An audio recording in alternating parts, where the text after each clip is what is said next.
Buenos días, profe. Vamos a presentarte nuestro proyecto de análisis de los movimientos y las leyes físicas en las atracciones mecánicas. La justificación. El por qué se eligieron las cuatro atracciones mecánicas. Para este trabajo se seleccionaron cuatro atracciones mecánicas representativas, las cuales son el barco pirata, las sillas voladores, la torre de caída libre y la rueda de la fortuna. Cada una de estas permite analizar cuatro principales fundamentos de la física mecánica aplicados a contextos reales.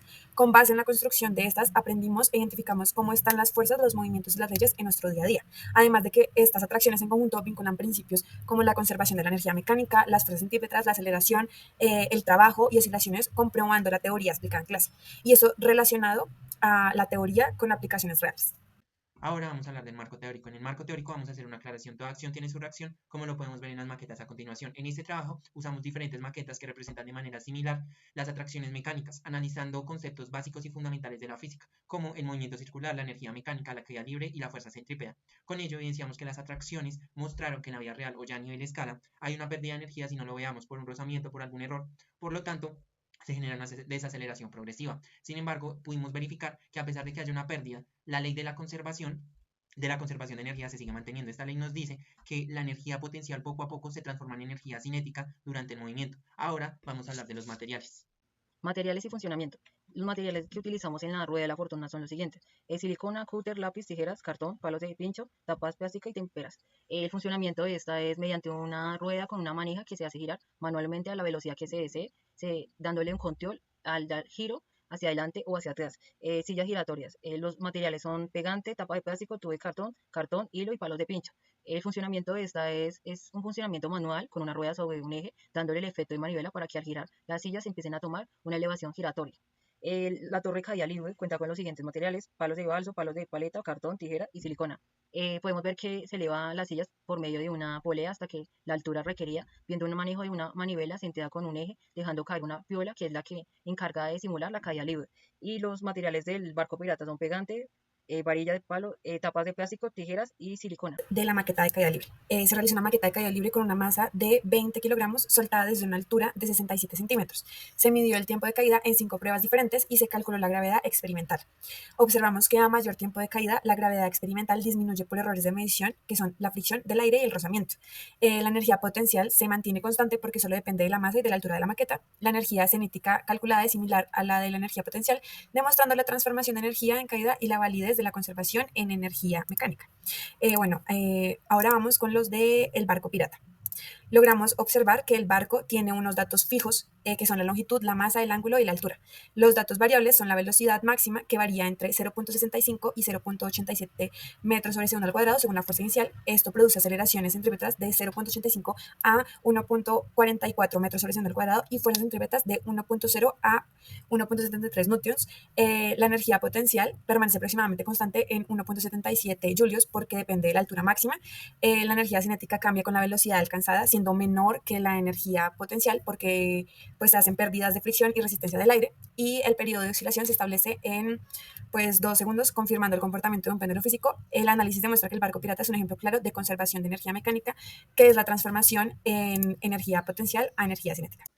Hola, profe. Aquí voy a mostrar el código. Desarrollamos un código en el compilador de C++, en el lenguaje de programación de C++, el cual está estructurado en forma de menú. Aquí, como podemos observar, tenemos de 1 a 4 números para que el usuario seleccione, y gracias al número que seleccione se abrirá una serie de datos que le van a pedir al usuario, y con esos datos se le van a botar unos resultados concretos.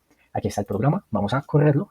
Y aquí, como podemos ver, tenemos los números del 1 al 4. Voy a seleccionar el barco pirata, que sería el número 3. Pongo la longitud del péndulo en centímetros. Me bota el resultado en segundos. Voy a volver a abrir el programa. Aquí podemos ver la rueda de la fortuna. Ahora voy a seleccionar. Voy a editar el número 1.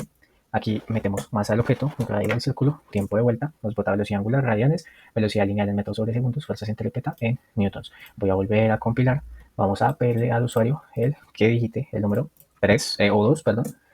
Aquí tenemos que ingresar la masa del objeto, altura de la caída, nos va a botar los respectivos datos en julios, segundos, julios, metros sobre segundos. Aquí están los datos que le piden al usuario. Y por último, vamos a hacer el número 4, que serían las sillas voladoras, masa del objeto, radio del círculo, tiempo de vuelta y bota velocidad angular, velocidad lineal y fuerza centrípeta. En la rueda de la fortuna, en ella estudiamos el movimiento circular uniforme y cómo varían ciertas magnitudes físicas con el tiempo. En la tabla vemos los datos medidos y calculados, el tiempo por vuelta, la velocidad angular, la velocidad lineal y la fuerza centrípeta. Con cada vuelta el tiempo aumentó y la velocidad angular disminuyó. Lo mismo ocurrió con la velocidad lineal y con la fuerza centrípeta. Esto nos indica que la rueda va perdiendo energía con el tiempo, lo más probable es que sea por efecto del rozamiento entre piezas o del aire. También observamos que la fuerza centrípeta baja, ya que esta depende del cuadrado de la velocidad. Si la velocidad baja, la fuerza también lo hace. Empezamos con otro experimento que sería la silla voladora, donde analizamos un sistema de movimiento circular inclinado que gira a través de una cuerda con cierto ángulo. En la tabla se registraron los tiempos por vuelta de 5 pruebas y con ese cálculo la velocidad angular para cada una. Observamos que a medida que pasa el tiempo, el sistema se desacelera, el tiempo por vuelta aumenta y eso hace que la velocidad angular disminuya, lo cual reduce también la fuerza centrípeta. Esto ocurre por la fricción y pérdida de energía del sistema, tal como sucede en la realidad. Bueno, en este caso, en la parte eléctrica, así ninguna maqueta tenga algún motor o algo, sigue aplicando ciertas leyes que se relaciona tanto en la física va de la mano con la parte eléctrica. Los movimientos que aplican, en este caso, en la rueda de la fortuna, es el movimiento circular. Según la física, todo objeto que mueve un camino curvo, como lo hacen las cabinas, al girar está acelerando, aunque su velocidad sea constante. La torre de caída libre es una creación que simula el movimiento de caída libre, un tipo de movimiento donde la única fuerza que ejerce es la gravedad. ¿Cómo funciona? Los pasajeros son elevados a una cierta altura y liberados, y mientras que van cayendo experimentan una aceleración debido a la gravedad que es aproximadamente de 9.8 metros por segundo al cuadrado hacia abajo. Eso significa que su velocidad aumenta constantemente mientras que caen. Y las sillas giratorias, en esta maqueta las sillas giratorias se puede observar como al girar las sillas se alejan. Dentro de esto ocurre la combinación de conceptos físicos, la fuerza centrípeta, que es realmente la que mantiene las sillas sujetas al centro, mientras que la fuerza centrífuga, la verdad es como una ilusión, porque pues no podían ser empujados hacia afuera. El barco pirata, esta maqueta del barco pirata representa un movimiento oscilatorio que, igual que del péndulo, cuando el barco sube tiene una energía potencial, al bajar esa energía se transforma en cinética. Así se altera constantemente entre ambas, lo cual es una aplicación directa del movimiento simple. Bueno, ¿cómo aplica todo esto? Entra en la parte eléctrica. En muchos casos, el movimiento circular en los motores, en la energía, en la corriente alterna como en la corriente continua. Todo esto viene de la mano, aplican en la electricidad, en ciertos electrodomésticos, y cómo en la energía la energía eléctrica llega a transformarse en energía muchas veces mecánica. Conclusión. En cada atracción se evidenció que los sistemas reales no se comportan como los ideales, ya que siempre existen pérdidas de energía por rozamiento, fricción del aire y errores de medición. Estas condiciones generan desaceleración progresiva y disminución de velocidad angular y reducción de fuerza, como la centrípeta. Pese a estas diferencias, los resultados obtenidos fueron coherentes.